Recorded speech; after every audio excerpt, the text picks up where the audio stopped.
If you love RVing, you know that keeping a usable cell signal can be a struggle. A cell phone signal booster helps you stay connected in your RV with twice the power of any comparable booster. In this video, I want to share a few tips on how you can get even more out of your booster. First off, proper installation is key to getting peak performance out of your booster. A few key points to keep in mind are antenna separation and the connections of the various components. Make sure that the inside and outside antennas are sufficiently spaced apart. This is called antenna separation. If you get the two antennas too close to each other, they will talk to each other, creating feedback or oscillation.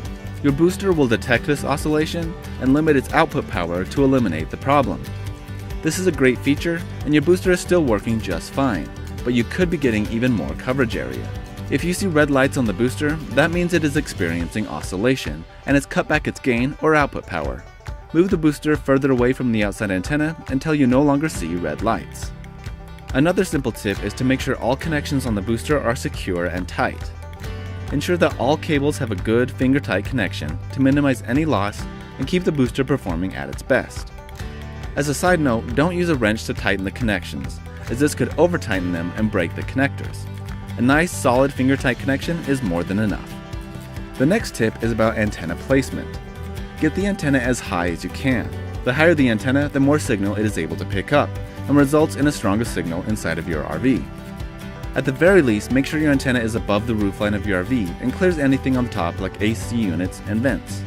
You can also install telescoping flagpoles on your RV and mount the antenna on these. As you travel, the antenna is low and will clear any bridges or overpasses.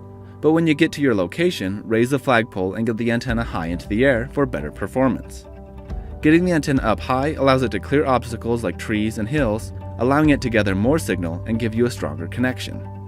So those are a few tips to help you get even better signal coverage in your RV on your next adventure. Please subscribe to our channel for more videos like this. Thanks for watching.